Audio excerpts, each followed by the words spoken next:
Everything we do is a transition. And I feel like a lot of people can, you know, relate to that experience. People dressed me up to be something else. I was socialized to be something else. And now I have to, you know, deconstruct all of that to get to where I was supposed to be, because if you left it up to me, I would have been like this since I was 4 when I said I was a girl.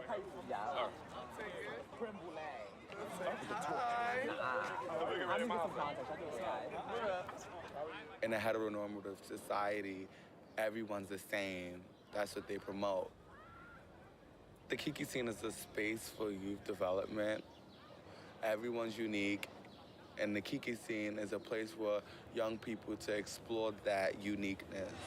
The word is Kiki! Kiki!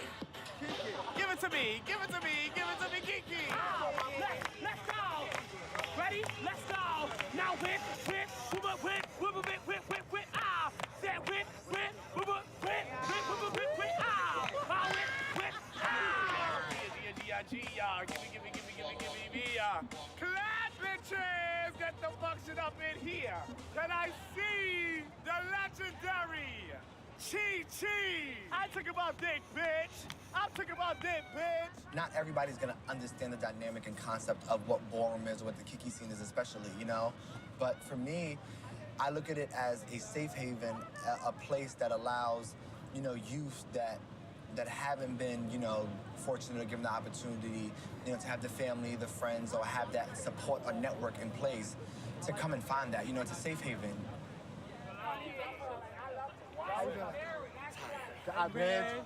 I know, honey. I see you from a distance. I had to get, You just got back? Yeah, literally.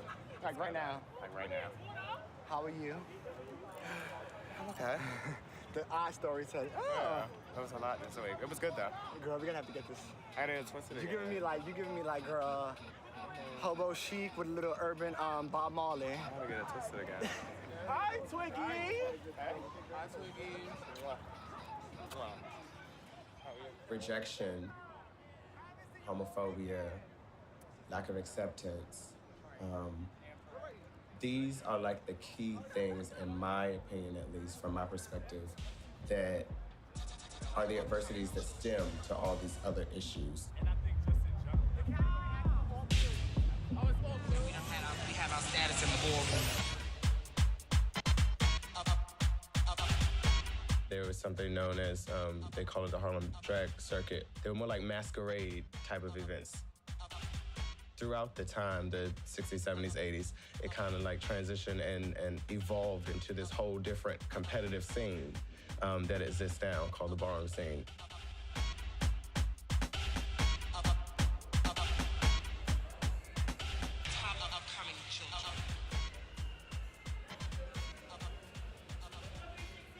This subset of that ballroom scene, which is called the Kiki scene, the youth is as low as age 12 and 13. They have these same types of balls as a creative outlet to get away from all of the things that put them at risk, the homelessness, the disease, the lack of acceptance, all these other things.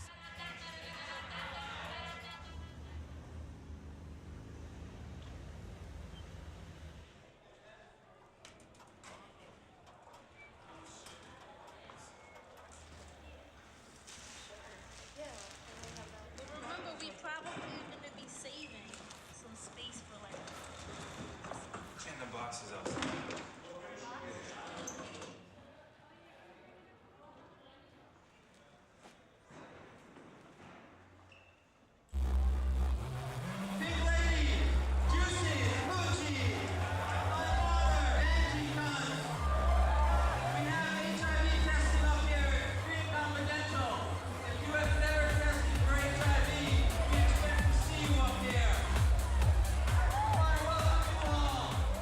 To the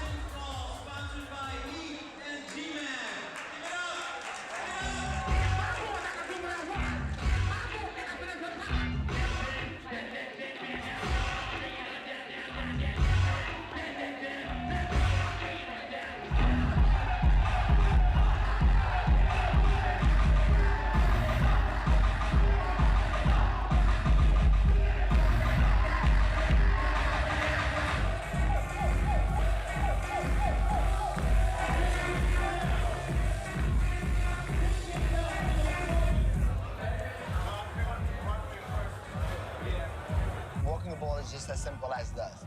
There's a theme of the ball, and the theme of the ball basically sets the tone of the categories. The categories basically describe what they're looking for in each particular category.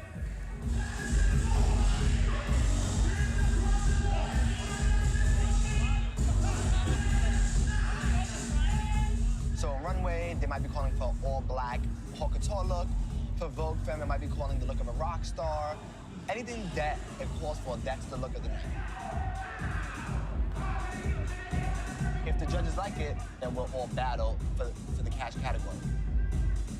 If not, if the judges don't like what they see, on the flip side, they'll chop you.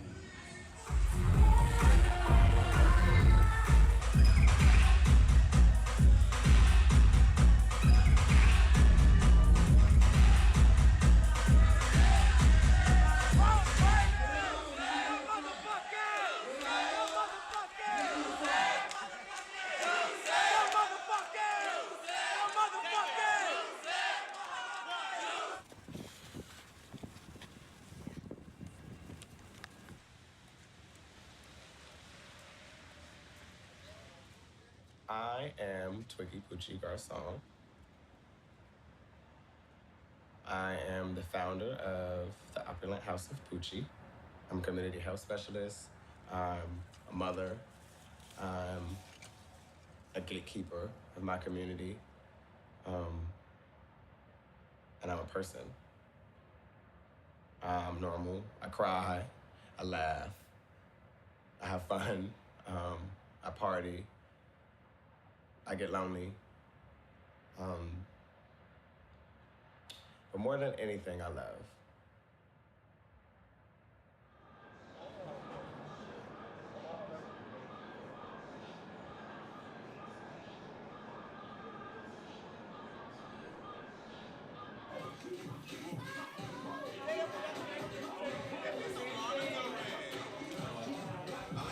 It's like plie and stretch. Yogi, plug the cord up into the TV. They're gonna take the speaker out to you. Everybody ready? Pull slow.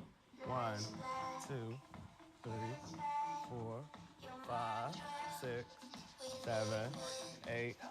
Up. Back over to the, hello. Bring your knees in. Plant your hands. Down slow. Shake it off. Shake it off, shake it off, shake it off. You're not taking this one. People look at me like I'm a little girl. When you ever think it be your Charlie, next time on the walk up, stay a little further. Hello! I got, hello. This is the first ever $500 Rudeness with a Twist. I got this. If y'all not commenting and it's being productive, shut up. This is in 4 days. If that, what is it? Wednesday, Thursday, Friday? Yeah, 4 days. Thank you. $500. Trayvon, get it the fuck together. I don't know if I'll be able to do it. No, you're gonna be able to do it. Get it together. You can dance. 1, 2, 3, 4. 1, 2, 3, 4. Same group again, y'all fucked up. 7, 8. 1, 2. Again, left foot first. 2, 3, 4.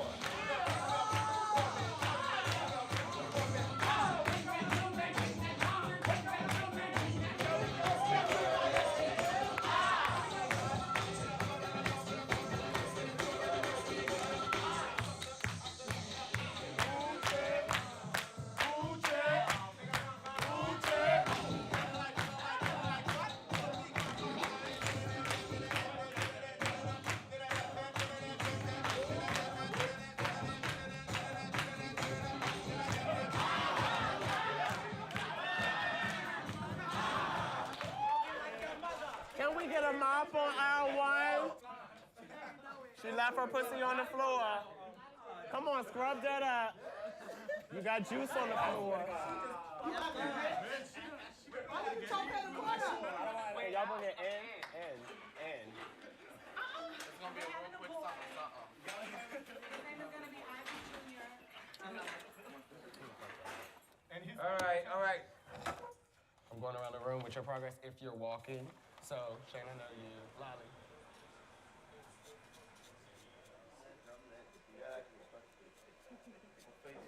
I remember like being young and being in school and knowing, but I always used to fight it. Like, no, that can't be possible. That's not true.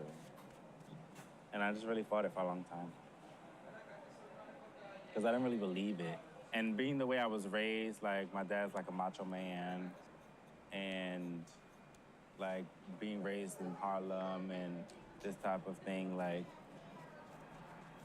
it's kind of like the perception of a guy or a young boy growing up, you have to be masculine, you have to play sports, and you have to do this, that, and the third.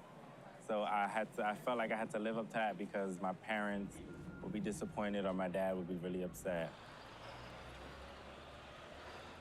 I remember like being in school and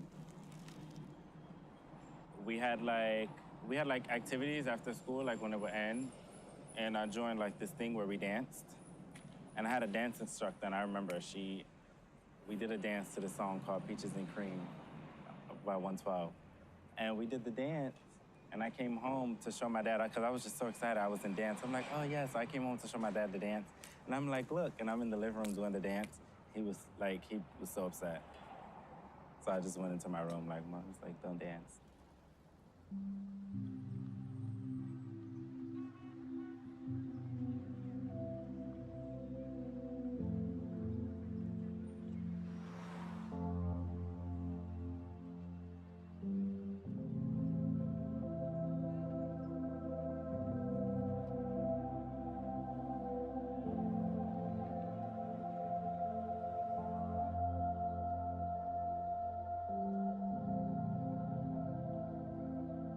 Hey, look at her, look at her, look at her. Bam. Watch out for the shade, girl. Yeah. I'm known as a very strong person, and I always had to be growing up. When you're one of a kind, you get targeted. And I guess, like, as a defense mechanism to fight off attacks against my identity, I come off as very serious and no nonsense. And I'm tall and I'm very imposing. If I walk down the street pleasant, I would probably be attacked and bullied. That was a nice little wall. We're gonna cross into the sidewalk. Fuck around in the pussy. Oh my God. What y'all doing? Where's celebrities? Get you caught Oh, like that. straight right Where you had to you didn't give us They just gave. Do not play with me, little boy. Hold on. I'm sorry. Hold on. Do not play with me. Do not play with me. Because I will slap the shit out of one of y'all. Do not play with me. Right? Do not be disrespectful. I don't know y'all. It's not funny because I would slap the shit out of you and make you go get your fucking brother. Right? This area is Benji. Your mother's a faggot. No, I want him to come here so I could rock him. Little boy. Okay. I'm triggered. You're triggered? Yeah. Yeah, no, I'm serious. You're okay? No. No.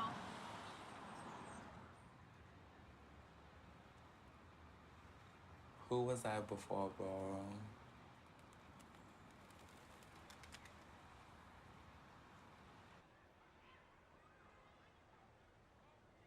I was a person who was lost. I was a person who wasn't confident in my ability to do. And because I found a community that appreciates me and all of me, like I'm able to be myself. Honestly, like I'm not trans, well, I'm not transgender, but I would say if you really look at the term and view it for what it is, I am in the, fall within the continuum because like, I do identify as a man, but there's something about me that's different. Like, I'm a man, I know I'm a man, but I'm different and that's me, like, I'm I'm of trans experience, but I'm not, completely. I won't, If I was comfortable enough to come here in drags, I would. I just need like a buddy. Like, so if someone was doing it with me, I would do it.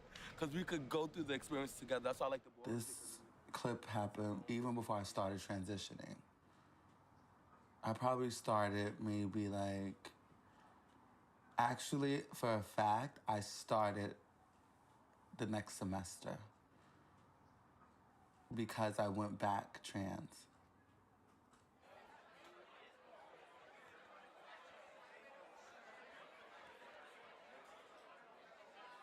She called me 3 years ago on the phone and said to me, "Ma, I made a decision to live my life as a woman." And I'm like, what? So then I thought about it for a minute while she was on the phone. I said, whatever your decision is, I'm with you. I accept it. I think she's sexy. Like me. Feel me? She's beautiful. Like me. What? She is. I know about Gia's friend that they beat up on 129th Street and they killed her. I worry about that stuff. I mean, if I didn't care, I wouldn't worry. Usually people would tell you it's things you're not supposed to do, it's things you are supposed to do. Gia's stepping into a new boundary. She's basically defying the law of science. Who would have known a male could develop breasts, go get a breast change, a sex change? I feel like she's a very big role model and an inspiration to people. And I think people should look at that more because there's no difference between any human being. Gia's phenomenal. I'm gonna tell you, when she was 12, 13 years old, she was the #1 debater of the city. And when she was 16 years old or 17 years old, she became the #1 debater of the state. So she's phenomenal.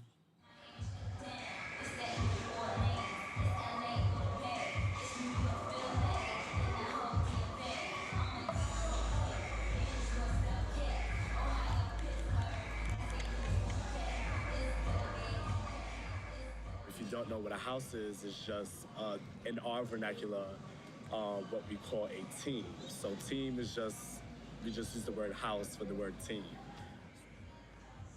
For you to be a house mother or father, which is also known as the team captain, the responsibilities that you have to hold as a house mother or father at 16 years old. You have a house full of 15, 20 plus members, and you have to cater to all of them. That's a lot of responsibility for a young teenager who might come from parents who have thrown them out in the street and become homeless. They say we often become the parents we never had. And we help each other, like the guidance that we have for each other. My name is Simba. My role in the Kiki scene, I am one of the commentators.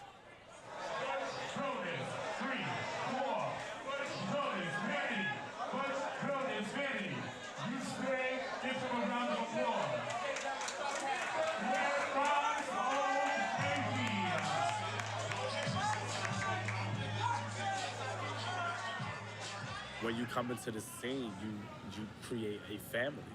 You have gay brothers, gay sisters. You can pick your gay parents, or your gay parents pick you. You find the people you fit in with, and everybody loves you as if they're family.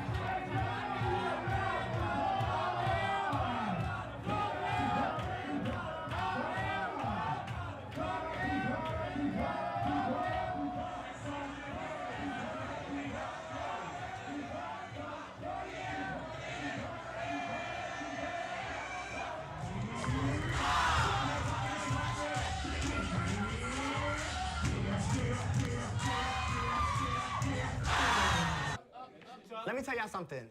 When y'all are at a ball, and I repeat this time and time again, y'all are there to represent this house. Y'all can walk... Hold on. I'm telling y'all this. The minute that y'all go out there and ruin it for the next bitch, I will cut the string short, and I will tell y'all that y'all on blackout, and I will start picking balls for y'all. And I would hate to do that. Hold on, real quick, y'all. Hold on. Stop saying my name. You, and I'm dead at the bottom of my dead now. Stop saying my name, and I'm dead at. That's not get for joking. Stop saying my name. Hold on. Sit down. I'm not. Pay it. Chocolate. Chocolate. Take him outside. Take him outside.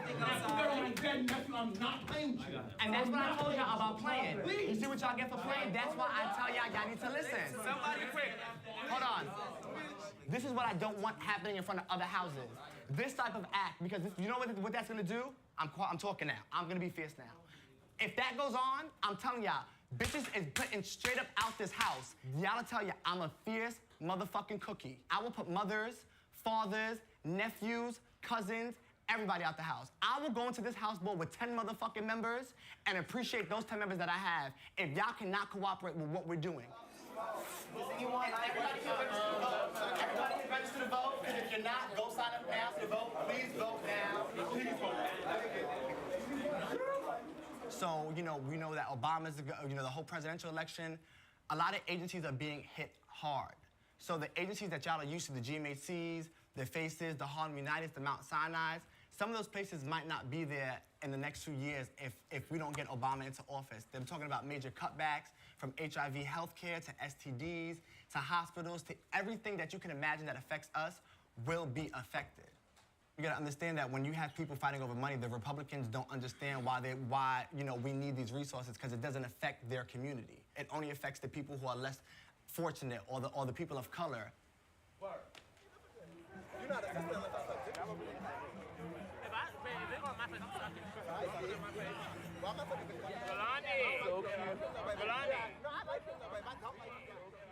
I wonder how different things would be if I wasn't Chichi Mizrahi. For the last 8 years since I've been named Chichi, that's who, I've been living as. And it's like Francisco Gonzalez was who I was before then. I was a young boy, I don't know, scared, I guess. But before then, I was hanging out with the straight people.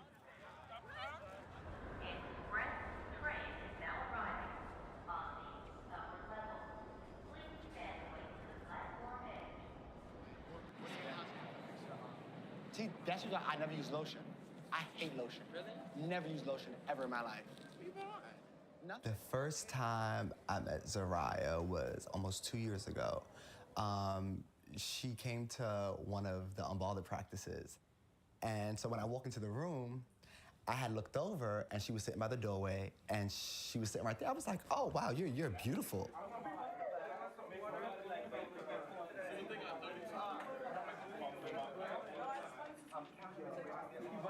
I wasn't aware that it was like a house. A house meeting. Yeah. It's like an open house. But open house, basically, for new members. I was really like newbie to the scene. Mm-hmm. So I just was sitting in my own little corner. And then I just remember you approaching me and I'm like, I don't know, it was just weird because I never really had anybody stand in front of me and say like, you're gorgeous. Are you excited? Yes, I'm so excited. Like, it's his first bull walking. It's his first time ever walking a bull in the Kiki house, real scene, walking face. Daughter! And this is my daughter. Come here, daughter. Say hi, daughter. This is my daughter, Zay. Hi. So what do you think about this, daughter? This is what I'm thinking about doing. Because you're going to have the jacket and you're going to have the foof at the bottom. And this is going to be cut up the middle. And then then we're going to find you some tights and everything like that. Okay. You got it? Yeah, buddy. You look nervous. Why you look nervous? No, it's not that. You sure? Are you skeptical? Are you a little worried? Uh-huh. Not worried. When I came out into the scene helped me realize that transition was possible from a male to a female and to be able to live the life, that you want to live.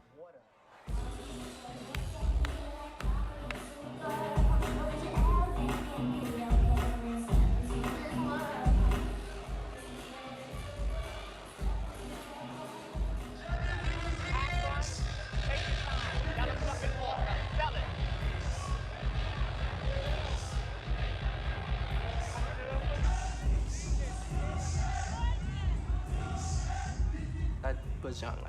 I think I came to the scene, I was like 16. 16? So going through puberty and seeing myself getting more masculine, that was frightening. My home situation wasn't my parents aren't very supportive. So I don't know, it was just, at that time I was going through certain things that they wouldn't understand. So that's when I started to realize gradually that, this is something I wanted to do, that, I would see the friends that I have around me and then realizing that it's possible to be happy living this lifestyle. You know, some people want to transition, but they don't have the courage to do it. But I just felt like I couldn't, like, you know, I couldn't contain it. Like, so this is the step I want to take. When I get to the point where while I'm doing my transition, and this year, you know, taking hormones, everything like that, when I achieve the look I want or get somewhere close, then I'll get my name changed and then be 24/7 and just go through with it.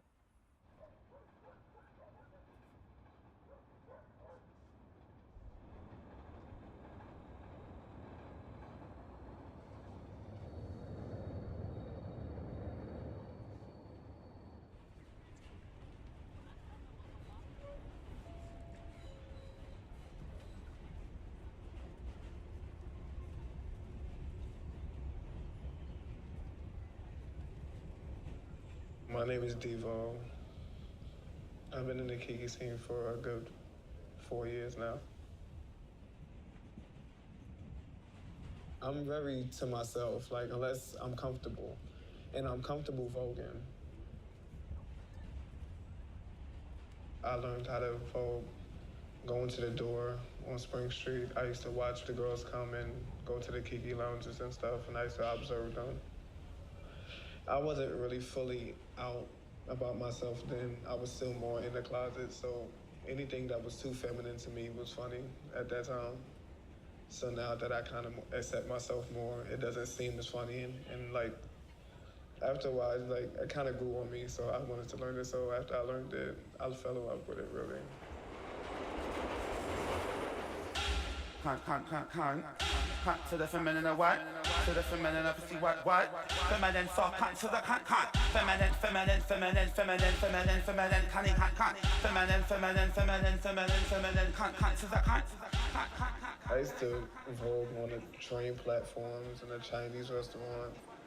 People used to give us money because they didn't know what the heck we was doing.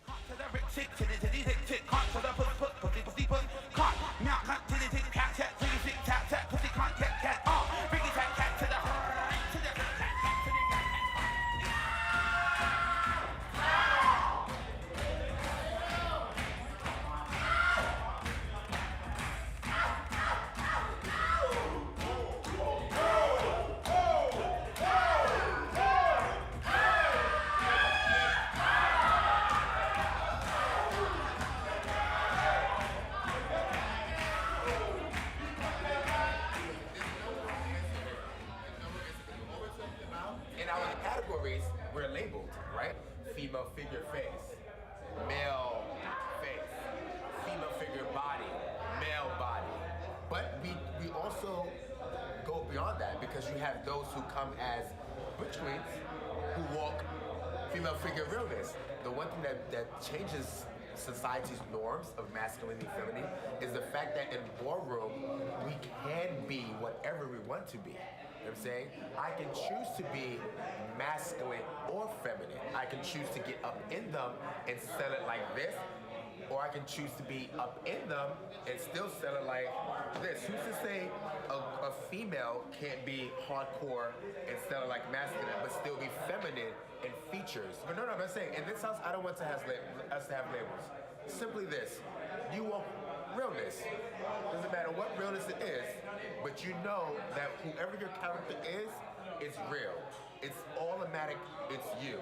No one can tell you that it's not. It's you, you're real.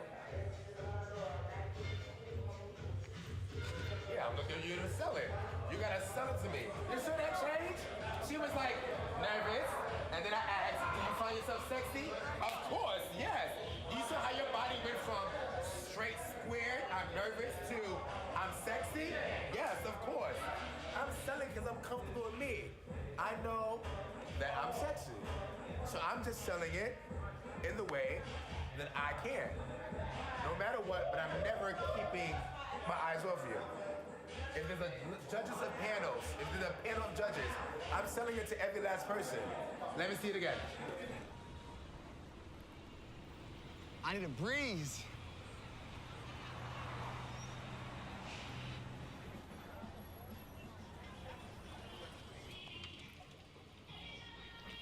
I'm gonna make this a disclaimer. I'm not a drag queen, nor a femme queen, or a woman of trans experience. I just like to play in women's clothing, okay? This is my favorite section.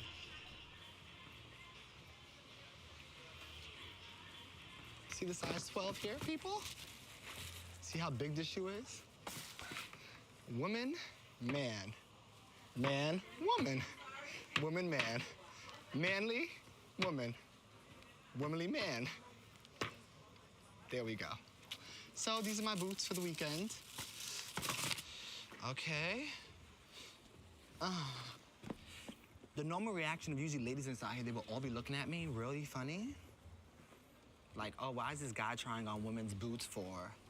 And they're thinking like, oh, maybe he's a drag queen or maybe he's just like this. But they don't forget that we also are artistic and there's certain things that us men cannot retrieve that women have. So we just, you know, I don't say I'm a cross-dresser, but I mean, for the entertainment value, why not?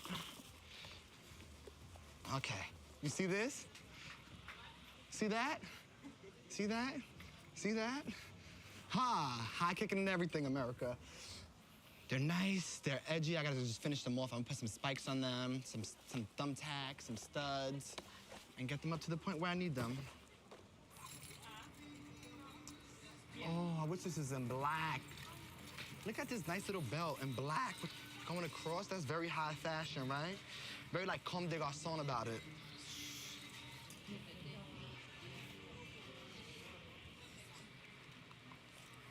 I'm just excited. It's been a while since I've walked a ball, Kiki ball, like got any effect and everything.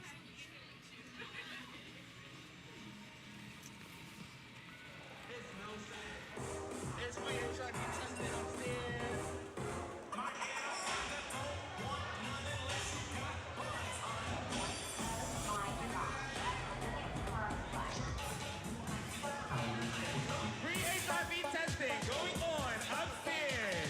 Know your status, girls. Oh, pump the beat.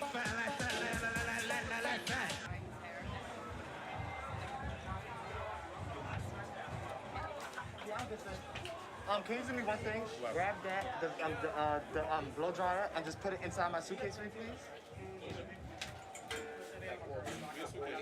Right here. You know what I mean? Like, not gel, you brush it all backward. It is so hot. I'm wearing leather, and I feel like all the energy is coming out of my pores right now. But I'm ready to walk. Don't you judge me, okay? I'm not curling the wall. This my way here.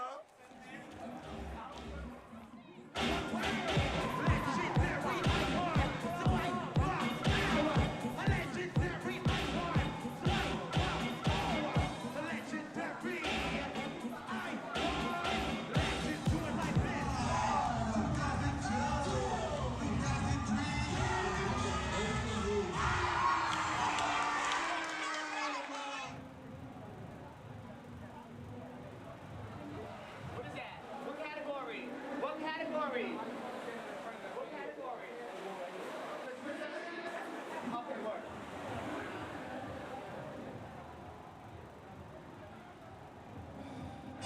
Judges, this is for Mini Grand.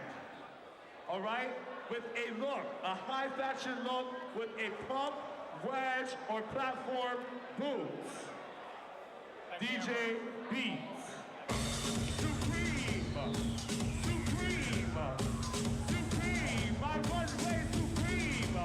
Icon. Legend. On the count of three. Calling for me. Give me one. One in the front. One in the back. Two legend. Two icon.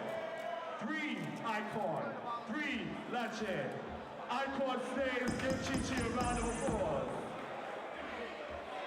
They gave pump and a pom-pom. The girls gave pump and a pom-pom. I do not suck nobody's ass, whether you're HMI, The Door, or X, Y, and Z. Work, Amari. Is this thing. Without us, there would be none of this bullshit. So I should have somebody on the panel. One vote. Kamari got it. Oh, okay. They're not. Oh, okay. Africa, what category are they on? face right now. Okay. I'll be right back. No problem. This t-shirt cost me $45. I'm glad that's over. Now I can start the party.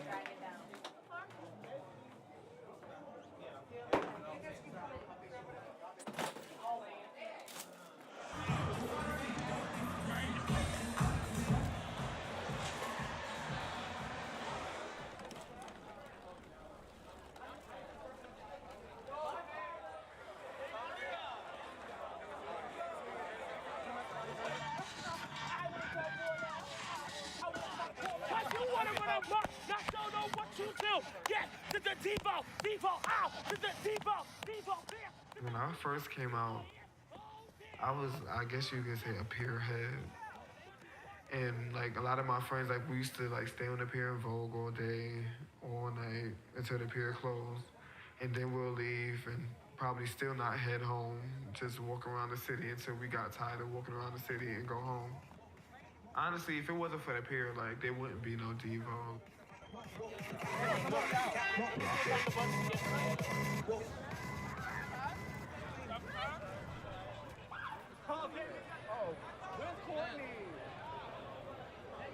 I feel like society is starting to look at us all the same, and it's not fair.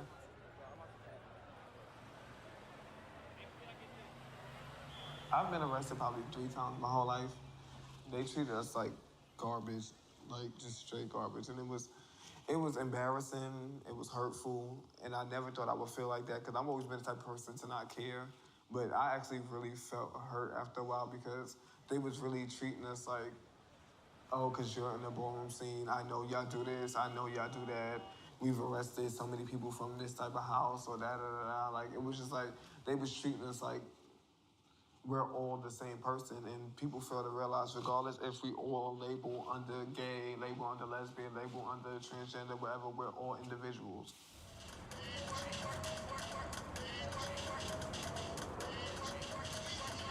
It's so funny, the police in the village tend to be the most homophobic, which is weird. You know this is where our subculture, our community comes to congregate and just have fun, but the police here are, like, horrible. They're rude.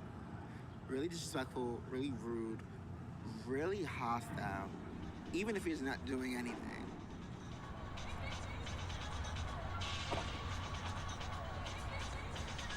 O baile funk. Show me how you pump like a legend. Show me how you walk like a legend. Pump.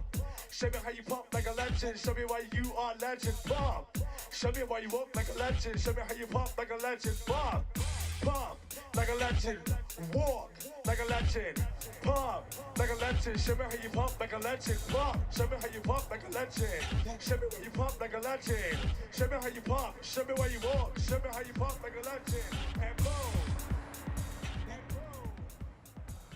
Like, honestly, like, me becoming from a big city, I say all the time, like, this would confine me. This would make me feel restricted. This would make me feel like It does a lot like, of people I mean, now. I don't know how I would escape this because it seems so limiting. Like, looking around, you don't see many opportunities. Like, I mean, like you don't see nothing that says, hey, like, I can make it. You know what I mean?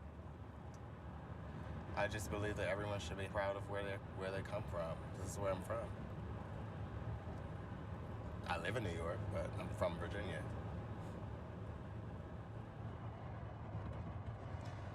This is my high school. Oh, this is fancy. It's very stereotypical and very homophobic, where how I grew up. So it wasn't okay for a man to be openly feminine or openly gay, especially if you were a part of the church. I was 14 or 15. I was told that people were bringing up my mannerisms and that led them to believe that I was gay, and that if I didn't change how I was acting, that they would ask me to leave the church. I was always at church. Everybody knew that I was always at church. And it really hurt. It really hurt. Put it on it. I don't want the gloss. Just to listen.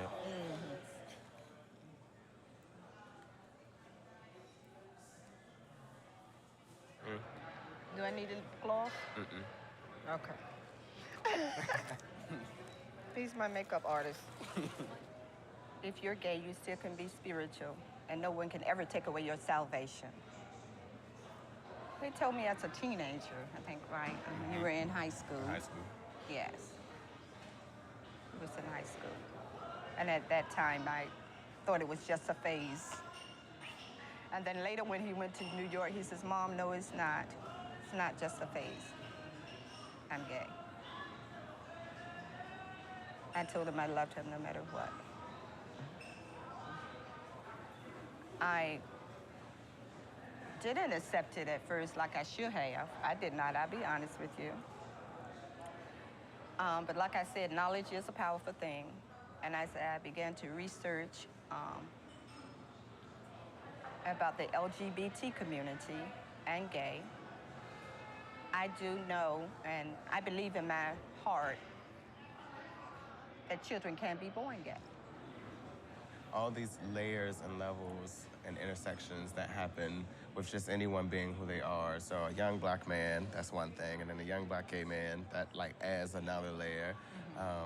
And then if you present yourself, anyone, whether it's me or someone else, varying on your gender expression, so if you're more masculine or more feminine, that like can change the conversation or how people perceive you or treat you too. So there's like all these different layers, and that's just for someone like me who's a black gay man, you know, a young black gay man. But then what if it's a trans woman or a lesbian or a trans man. Or a trans man, or like, so there's all these, yeah. Are they treated the same? Worse. Sometimes I think worse. people who are transgender or of trans experience are treated worse. It's much harder for them. There are a lot of parents that can't deal with the issue of them coming out of the closet. But you should never tell your child to get out of the home. That's just wrong. Pray about it, go to therapy if you have to. But never tell your child to get out of the house. You were able to find this understanding. Yes. What about Twiggy's father?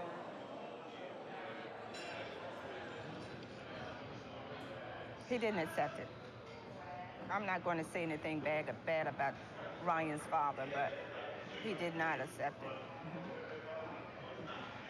He said it was my fault. He blamed me. But he didn't accept it. Yes.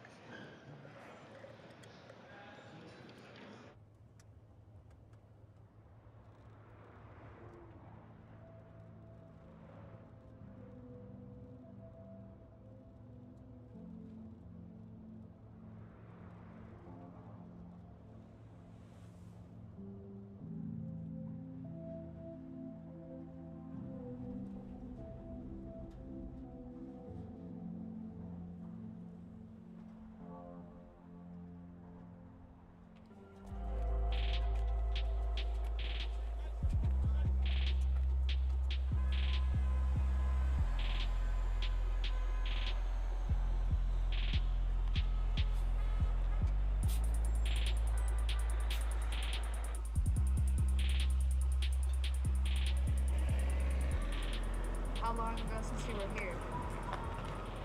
9 years old. 9 years old?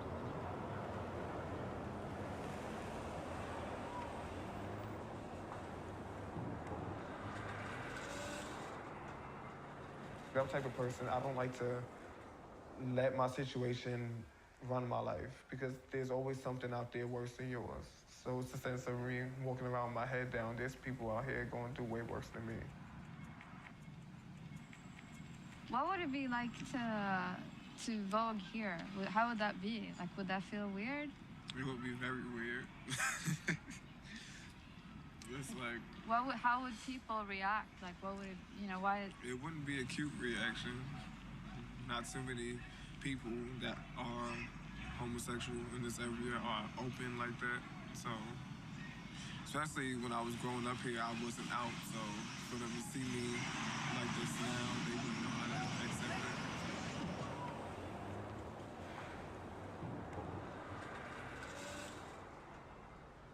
I always felt like I was in the wrong skin growing up because I liked girls, but it was always a part of me that I liked boys too. So my mother, she kind of influenced it, but I didn't understand why she was so upset as I got older, and I told her the truth that I was. It would be times like if me and my mother would get into an argument, she would kick me out, and I wouldn't necessarily have nowhere to go, and she wouldn't care. It was times I slept on the train. Just was times when I've like stayed on people's couches. So like I've dealt with a lot. Oh, Soraya dancing. Oh, there she goes, there she goes. Soraya Bogan.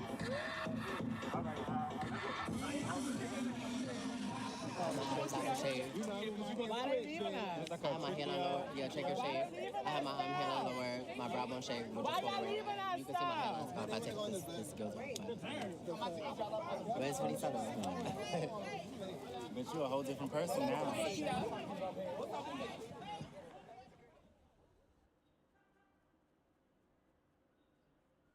I do have my days when I'm a little paranoid, and I feel like people are staring at me, and they're like, you know, trying to, we call it getting in. I feel like they're trying to get in and, you know, kind of see what my gender identity is. And then other days I'm like, okay, they're just looking.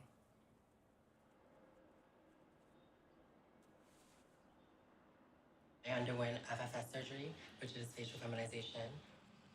And that's from him, I guess, making a incision right here. And I had like an Adam's apple that was somewhere prominent. So I had that shaved. I also had, this is the wig. I also had my hairline lowered. So that's why I'm wearing the wig, to kind of, you know, allow my hair to breathe and the scar to heal properly. And that's from the hairline lowering. So it goes straight across my forehead. You see the other side. The procedure is really quick. I'm kind of healing really quickly, very well. It doesn't hurt. Are you aware of what a gaft is? Basically, it's a contraption that many trans women use to conceal their lady parts. That day, I got out the shower and I put on a gaft. My mother, like, busts in my room. She sees me, and just imagine seeing, like, I guess, your 16-year-old son standing there with every, like, it looks like there's nothing there, everything's concealed. And she's like, what the fuck do you have on? She said, what you're doing is unfucking natural. And then I said, that's not for you to decide what's natural, what's unnatural. She came back in the room, and she said, what did you say to me? And then she smacked me. She was crying, and then, like, she, like, took me by my throat and slammed me into the wall. And she said, if this is the life you want to live, then get your shit and get the fuck out of my house. From there, I ran a Chi-Chi shop, and I don't usually, like, I'm not really, like, you know, very emotional, so, like, when something, like, causes me to cry, like, it would have to be really, like, you know, something really strong and something that really, like, impacts me, you know? That was a hard day, because I didn't even know what to do.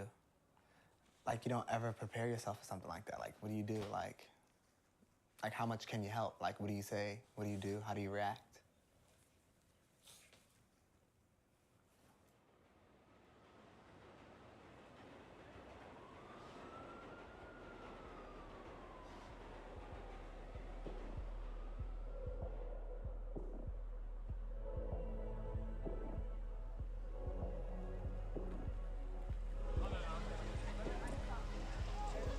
A lot of our young people are finding ways to survive. And the great thing about our young people is that they're one of a kind. They have these survival mechanisms that they learn because of what they go through. A lot of us, I believe, don't have families who support us when we come out the closet. A lot of families don't support us when we decide we want to transition. And so when we deal with those battles, we go out into the world saying, how are we going to make it? And in New York City, one of the greatest cities in the world, you need money to survive. And how do we get that when people aren't hiring us? How do we get that when people aren't supporting us? We need a way to survive. We need a way to eat. We need a way to transition for those who transition. How am I going to pay for my hormones? Can everybody please sign the HMI sign-in sheet that's going around? It's colorful on the top. Hello. Hello.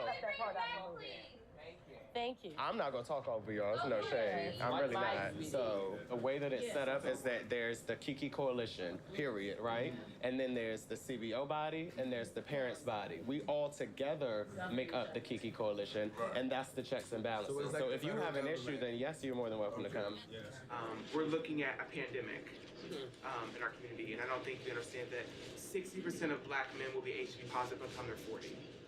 60%, that's more than half of this room, will be HIV positive at some point in their life before they're 40. Hello, everyone. I just want to start off by saying is that I think this panel is very unique. The Kiki scene is composed of the youth. You know, a lot of times we target, you know, the most at-risk populations. Within the LGBTQ community, we have homelessness, we have disease such as HIV, police injustices, sexual exploitation. I had an experience where I had a sugar daddy at that age, and he took me to a party where it was just everyone having sex or whatever, and I did some things, and as a result of that, it took me about 3 years after that to get tested. And the reason why is because of the setting and because of me knowing what happens in that environment, I automatically told myself, okay, well, it's like 50 people in here, and, you know, God forbid, you're already HIV positive. So I had it in my mentality for 3 years that I was positive. I lived my life day by day, just went ahead, didn't really speak about the topic, didn't really go get tested, because once you put yourself in that mentality, like, it was just, I didn't want the confirmation. So when I finally got tested and I came back negative, I was shocked. Like, you can ask my brothers, like, I was literally just sitting there for like 10 minutes, like, I don't believe this, test me again. So I remember I was home and one of my gay children were staying with me at that time. And I just remember like very rapidly starting to get sick, like flu-like symptom, kind of. And because I was honest with myself about the behavior that I've been taking part of prior to that, in my head, I just said to myself, it happened. I'm HIV positive. And I was just so strong about it. And I just knew. So it was a day in July. I woke up and my gay son was laying next to me, and I told him, I'm leaving. And he was like, where are you going? I was like, I'm going to get tested. And it was on a weekday. I don't remember what day of the week it was, but I went to the Department of Health and I got tested. And I've been tested there before, so usually, because they're unprofessional, if you're negative while you're sitting in a concierge lobby area, they'll tell you out loud, oh, your test is fine, you can go home. This day was very different. The guy came to me and he said, follow him to the back. That's when I knew. And he sat me down and he sat right across from me. And he was speaking, I heard him, and then he said, my test came out positive, and he kept speaking, and everything after that was a blur. And I was just, although I knew, I was a bit dumbfounded. Like, did he just say that? Because he just kept talking. It wasn't like no concern in his voice or anything. And I asked him, I said, did you just say my test was positive? And he said, yeah. And in that moment, I didn't cry, nothing. The only thing I thought to myself was, shit, I became a statistic.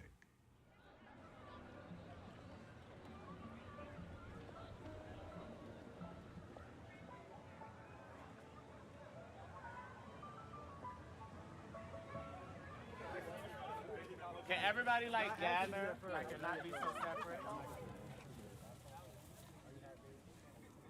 We'll start with a moment of silence.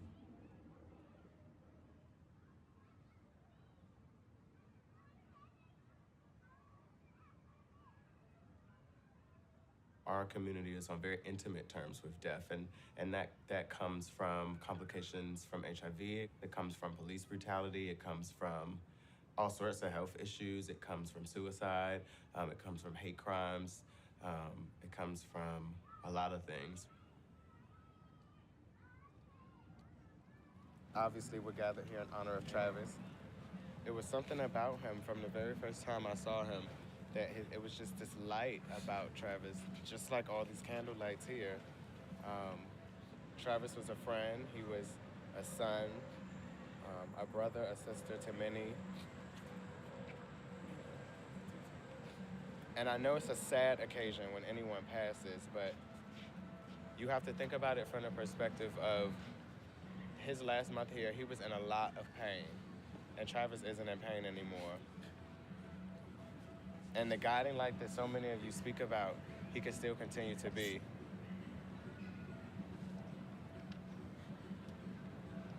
So today, I say that Travis didn't die. Travis lives on through each and every one of you who showed up today. And Travis, we speak your name. Why should I feel discouraged? And why should the shadows come? Why should my heart feel lonely and long for heaven and a home?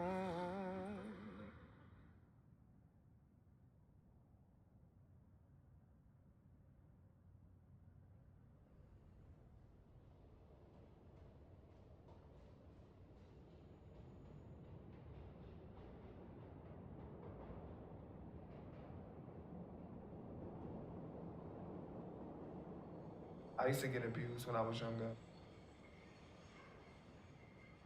I kind of went through it all. I went through the emotional abuse, like the verbal. I went through the physical. I went through sexual, not with my family, but I was molested at 8 years old.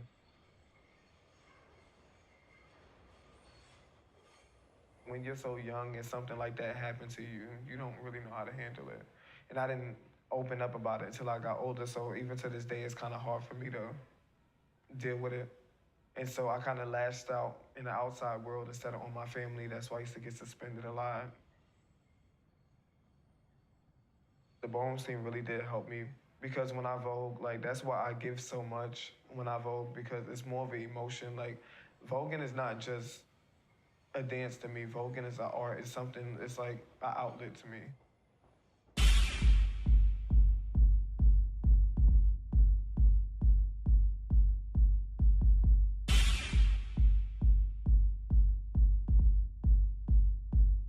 I'm the super twister with the S on my chest. Banshee hunt. Banshee hunt. Banshee hunt. Banshee hunt. Banshee hunt. Banshee hunt. Banshee hunt. Banshee hunt. I don't see our story being told in history. What does it mean for the Black LGBT community, for our story, ballroom is a part of that story, to not be anywhere? Rockland Palace was a space in the 1920s and 30s where the original drag balls were held. Thousands of people gathered at Rockland Palace to see these drag balls. And it was a space in which Black and brown LGBTQ people in Harlem were able to be who they felt were their true selves and to express themselves.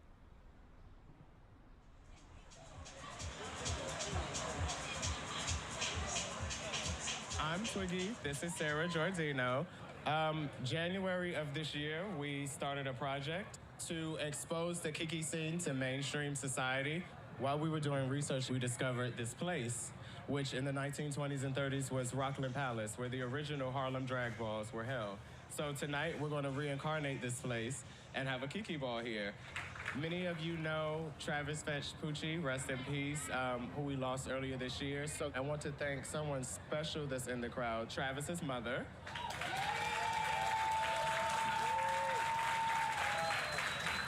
let's keep it a push, bitch, let's keep it a push, ow, ow, ow, ow, ow, oh, I need you to fucking touch, yeah, back it up, now get to the dick, Zenobia, get to the dick, get to the dick, get.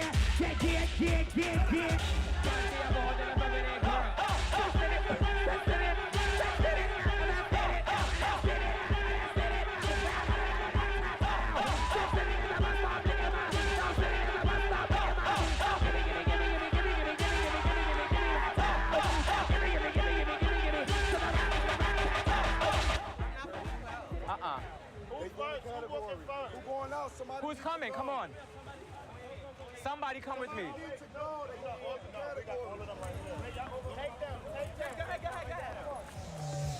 Legendary icon, Hall of Famer, old ballroom, big lady. Now pump for me, now serve for me, now pump for me, now serve for me, now pump for me, now serve for me, now pump for me, now serve for me, now pump. 1 1, 2 1, 3 1, 4 1, 4 2. When people step onto the ballroom floor, they're not just competing in a category, they're telling their story. So someone who walks is telling you, I am beautiful. This is who I am. I'm lovely. No matter what you say, no matter what you think, I am beautiful.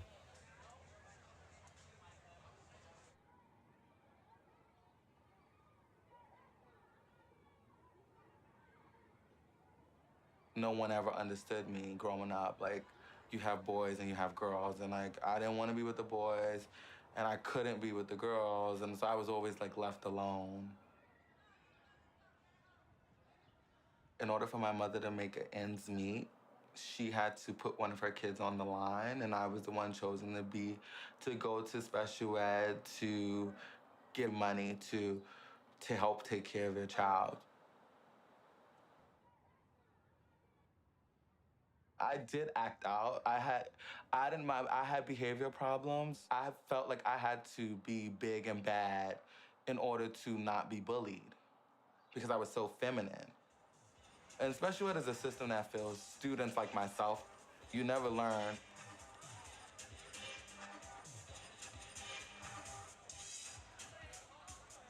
I got myself out. Like, I advocated for myself at 12 years old to get out of that. And I did because I didn't need it.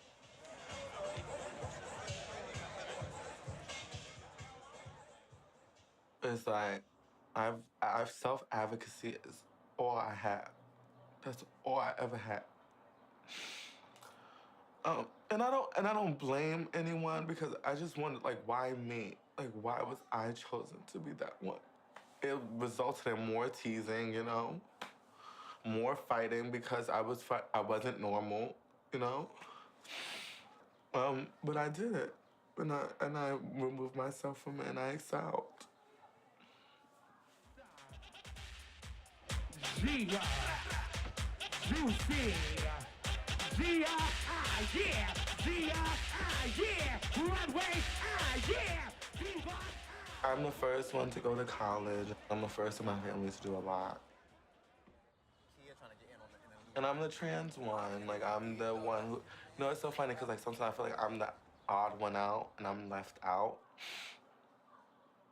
But I know they're not ashamed of me because, like, I'm so great. You can't be ashamed of me. Like, I've traveled, I have a good job, like, I have education.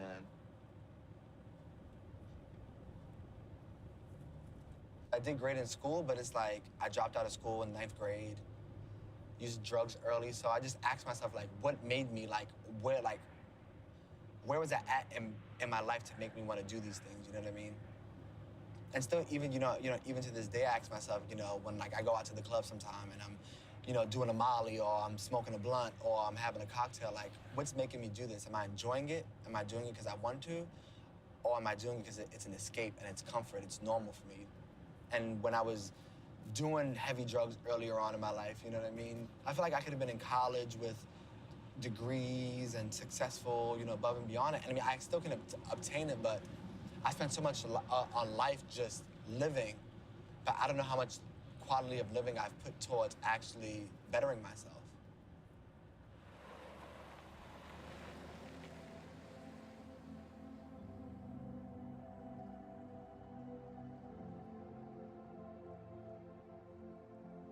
I was working, I had a job, I had a roommate that I was living with, and I mean, he didn't even know until I was able to verbally tell him, like, this is my issue. He was like, look at you, like, you work all this time and you bust your ass, and here you are, you know, doing everything for everybody, and this is how you want to leave your legacy, is for people to think that after all the great things you've done, that you were just a drug addict?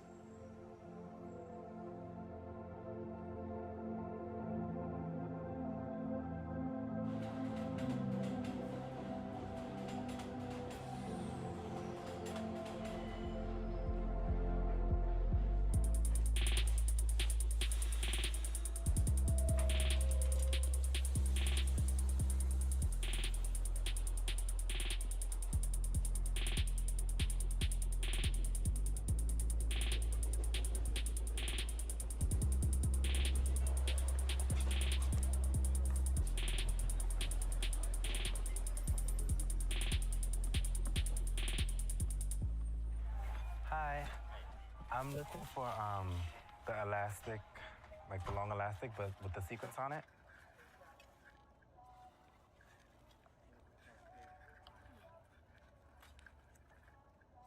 So, like this is my body, I guess.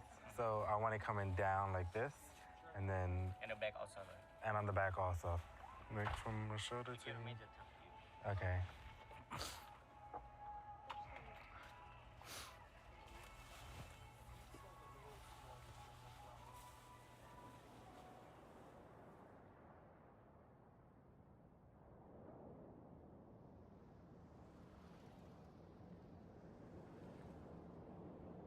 My dad is very aggressive. He's like a macho man. He's very aggressive.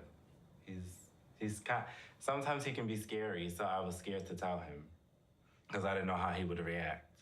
And my mother didn't know how he would react either because she knows how he is. So we basically kept it from him for like 6 years.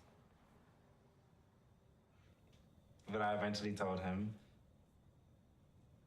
I told him right before New Year's, and I was scared to call him and tell him because I didn't know his voice. I was scared, so I texted to him. And the way it happened, it just happened also perfectly because around that time, he would ask my brothers and sisters, hey, is Chris gay? And they knew, and they were just protecting me, so they would say, oh, no, I don't know. I don't think he is, no. Just brushing it off. And then one time he asked my little brother, who's 16, he asked him if I'm gay, and then my brother said no. And then he said, well, if he's scared to tell me, or if he is, just tell him he doesn't have to be scared, he can tell me. So when my little brother told me that, I felt like a sigh of relief, like, okay, finally. So I texted him and I said, I heard you were asking Justin, which is my brother, if I was gay or not. And he was like, yeah. And I said, well, I am. And I was scared to tell you because I was scared how you react. And he said the same thing my mom said, like, you're my son, I'm gonna love you regardless. And that's just that. You do what you want to do with your life. And later on, he told me that he cried afterwards.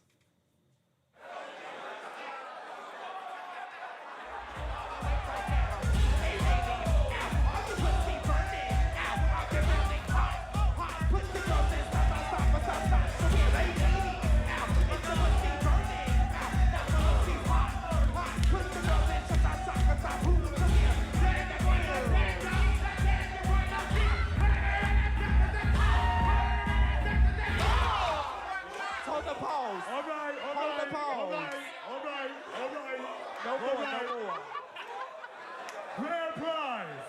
Ladies and gentlemen, tonight, thank you for coming out to the roulette. Please let the congregate of front of the building.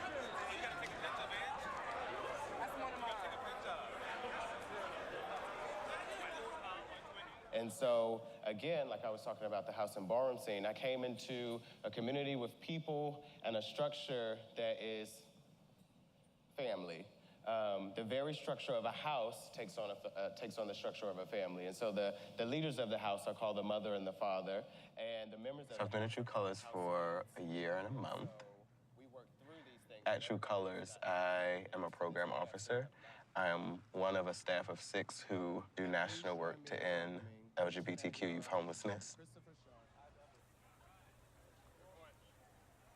I didn't want to apply at first because the position preferred a master's degree, and I don't even have a bachelor's degree. And I got the job. The White House. Why did it have to be? Why did the White House have to be white? Why couldn't it be a red house? Okay. Why couldn't it be my question the black and white house? We're filming for a documentary, so everybody in the restaurant. Why couldn't it be the rainbow house? This way, and then. No, this is gonna take you the long way. But what are you trying to do? Well, get into the White House. we have an event to go to. The LGBT reception is today. Oh, okay. You're on that side. This side? Yeah, you will go to 15th Street, make it right. Uh-huh.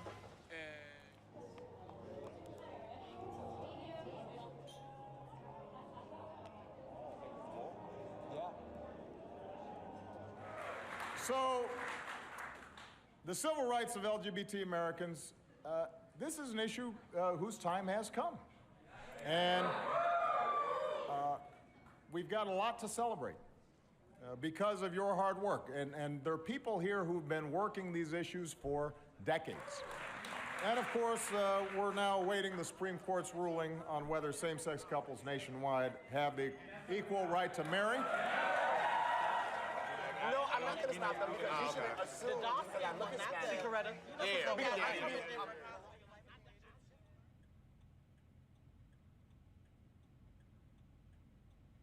So you off for the rest of the week? This is work, honey. Yeah, I know it is.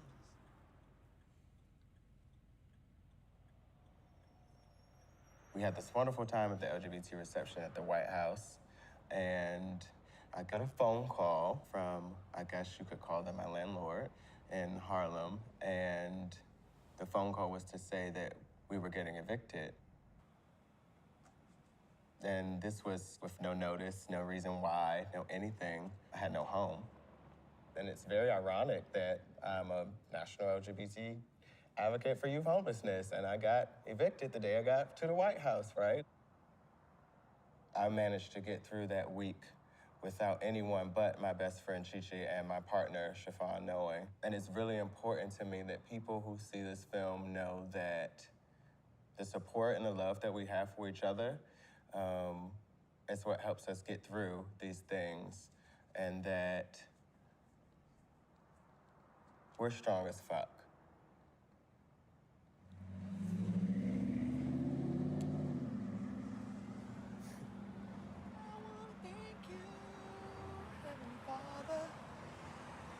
Shining your light on me. You make me happy, so very happy. But you like how I came up from the bottom, right? It was like, You gotta sell it, and then you gotta bring the armor out. to love you, baby. Dum, dum, dum. Love to... Hey, baby, what's up? Can I get a ride in your 18-wheeler? I woke up, and you know, the first thing you do is roll over, grab your phone, and I found the article, and it said the Supreme Court ruled today, 5-4. Injustice of basically marriage equality, to remove the ban from all states that have banned it. Today is a big step in our march toward equality. Gay and lesbian couples now have the right to marry just like anyone else. Love wins. POTUS, hashtag. POTUS. 10 years ago, people weren't thinking about marriage. People weren't thinking about certain things because it was so far ahead of the future. Yeah. And now that it's here, it's like, you know, how does that shape the norm of how we view our relationships and the longevity of them, you know? Right. Like how much we invest, how much, you know, we take out of it, how much we put into it. Those things, you know what I mean? Right. We still gotta fight for equality in the workplace and non-discriminations for that. We still gotta fight for LGBT youth homelessness. We still gotta fight for trans rights. There's so much left.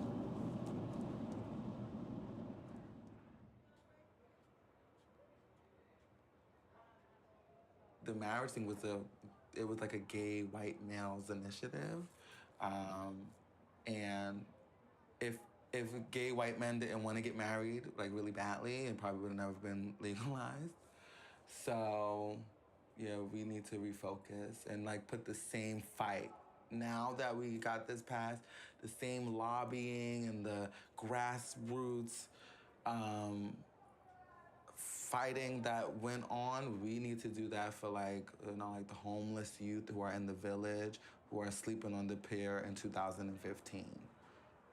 While people are like the upper middle class white gay men are in Chelsea, loving it up. This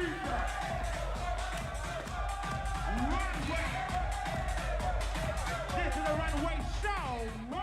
Inadequate access to health care, disproportionate rates of homicide, mental health issues that are not being addressed. These are some of the trans issues overlooked by like advocates.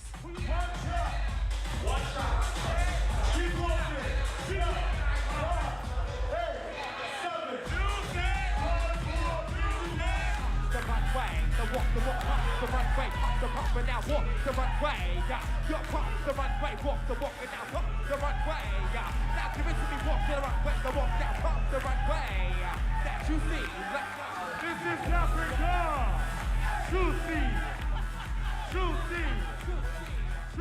As like queer people, right, we try to live in systems that are like oppressing us. So we try to live in like the heteronormative systems, and they don't work and they oppress us. So why we just don't create our own systems that work and are successful and that can uplift our communities?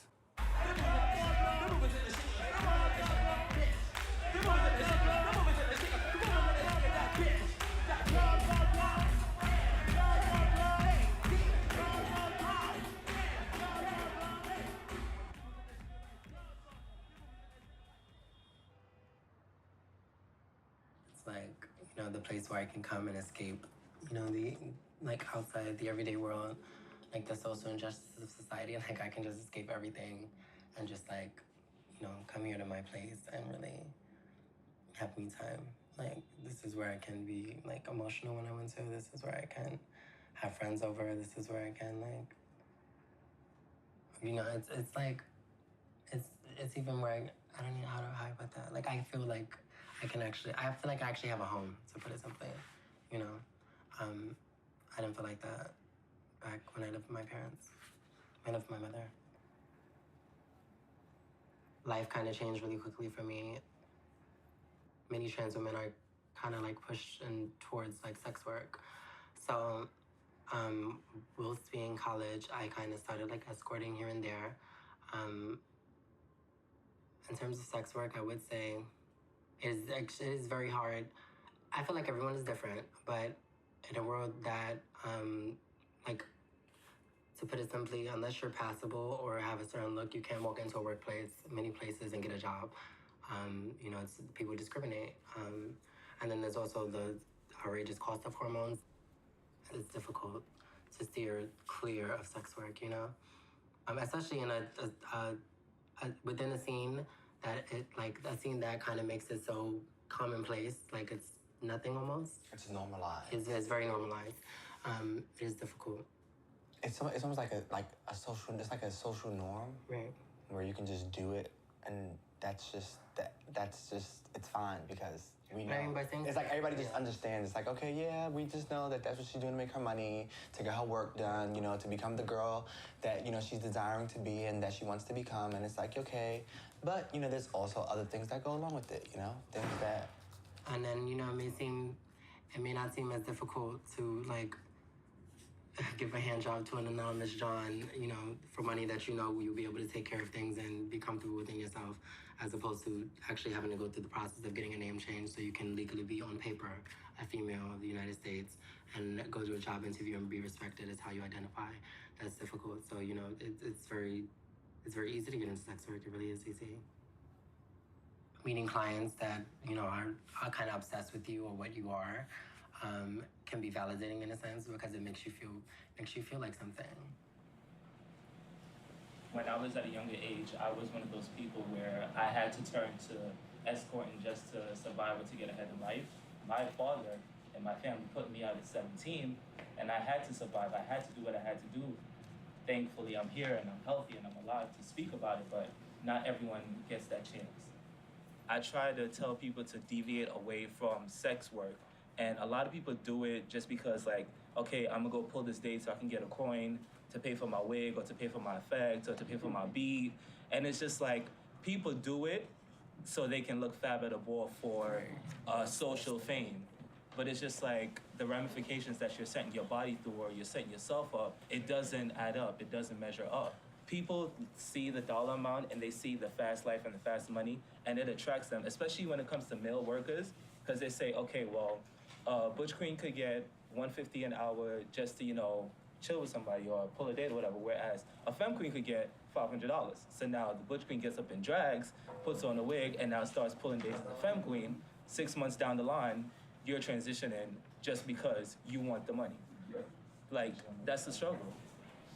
I just want to say that if someone decides to transition because of sex work, their transition should still be respected because they are still trans.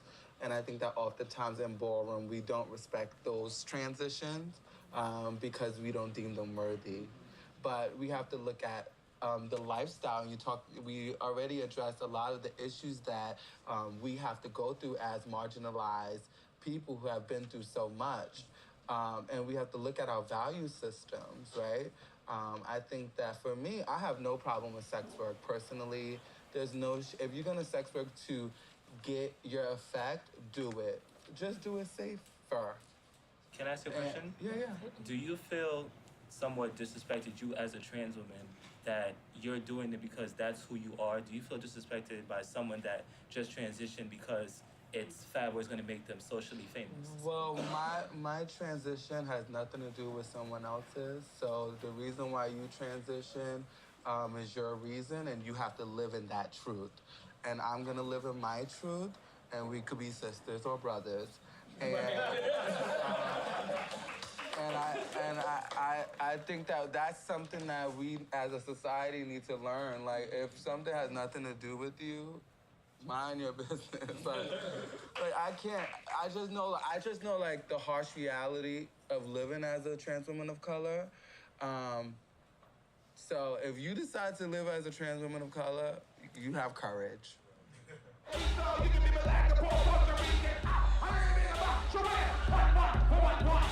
Ladies and gentlemen, can I see one of the leaders of the underground Kiki scene?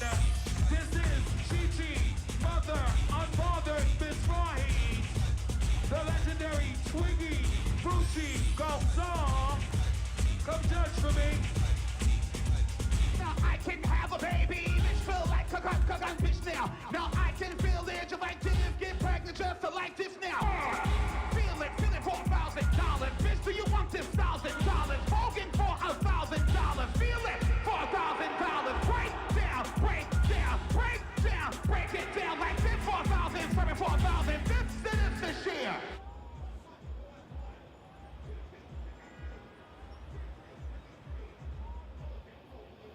Right now, I'm 25 years old. Like, it's not a game no more. Reality is hitting. I'm just trying to get another job now and just make myself feel more accomplished outside of ballroom than I feel inside of ballroom right now. People write me randomly and say, oh, you inspired me and stuff like that. That actually makes me feel good because I never pictured myself to be that person that people would write me from Paris and like just random places saying, oh, you inspire me.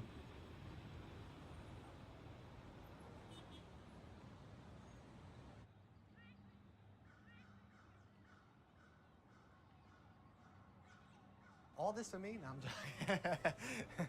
My hair looks good? I'm all set? Okay, great. It's my first time. Oh, yeah? My first passport. Oh, that's great. One step closer to Ireland. You know, now that Paris got it, now that, you know, Italy and London and all these, and Sweden and all these places now, we take it to Ireland. Our job is not done until all the countries have ballroom in it, until all LGBTQ people have a place to go vogue and slam their backs.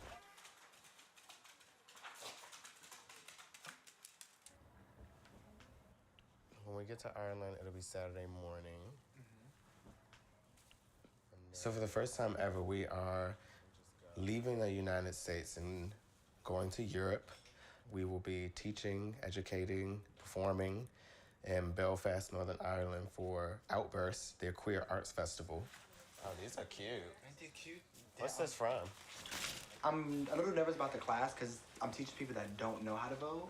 So it's the fact that I don't know like how fast they're gonna really catch on to it. But I'm just more like fascinated the fact that we can go there and teach them the culture.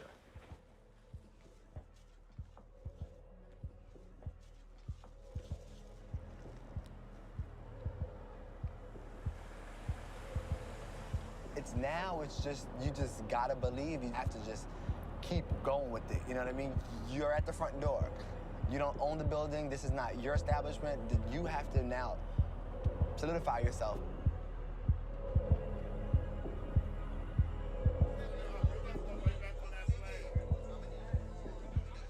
When you think about all of these people and institutions that say your life is of no value,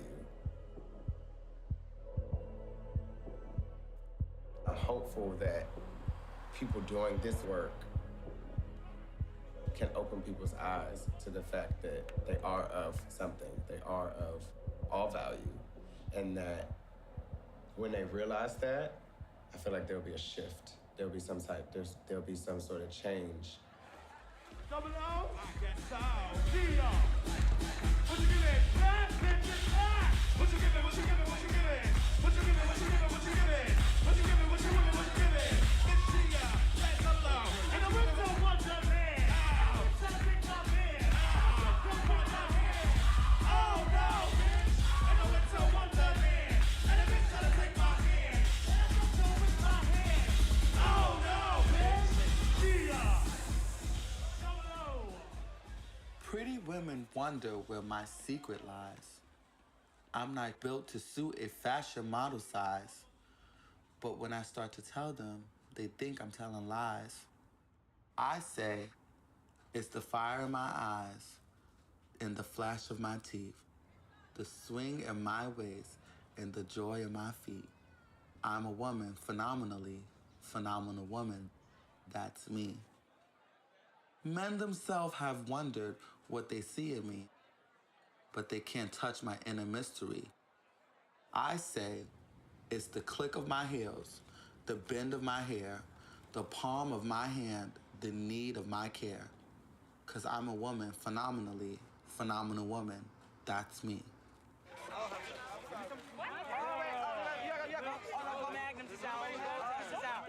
Giving back to the community, that's what we like. Giving back to the community. Coming out with Safe sex, best sex. Safe sex, the best sex. Right, definitely. No glove, no love. And if you all gonna do it kinky, make sure you be safe about it. Better to be safe than sorry. All the time. Condoms, anybody? Oh, condoms. Like 150 years ago, black people were not even human beings. Women in general didn't have the rights that we have today. So when I look at like the leaders of those specific movements back in their time, it gives me hope. Sometimes doctrines change, and then belief systems change, and when belief systems change, then people get the rights that they deserve.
My girlfriend said come meet me.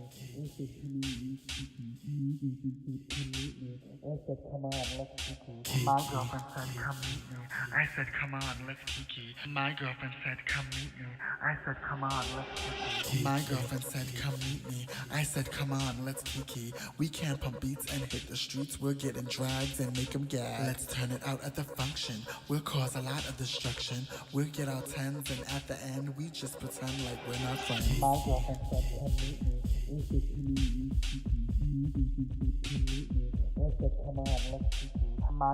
said come meet me. I said come on, let's kiki. My girlfriend said come meet me. I said come on, let's kiki. My girlfriend said come meet me. I said come on, let's kiki. My girlfriend said come meet me. I said come on, let's kiki. My girlfriend said come meet me. I said come on, let's kiki. My girlfriend said come meet me. I said come on, let's kiki. My girlfriend said come meet me. I said come on, let's kiki. My girlfriend said come meet me. I said come on, let's kiki. My girlfriend said come meet me. I said come on, let's kiki. My girlfriend said come meet me. I said come on, let's kiki. We can pump beats and hit the streets. We're getting drags and make them gag. Let's turn it out at the function. We'll cause a lot of destruction. We'll get our tens and at the end we just pretend like we're not friends.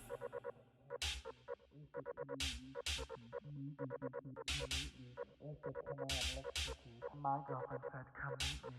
I said come on, let's kiki. My girlfriend said come meet me. I said come on, let's kiki. My girlfriend said come meet me. I said come on, let's kiki. We can pump beats and hit the streets. We're getting drags and make them gag. Let's turn it out at the function. We'll cause a lot of destruction. We'll get our tens and at the end we just pretend like we're not friends.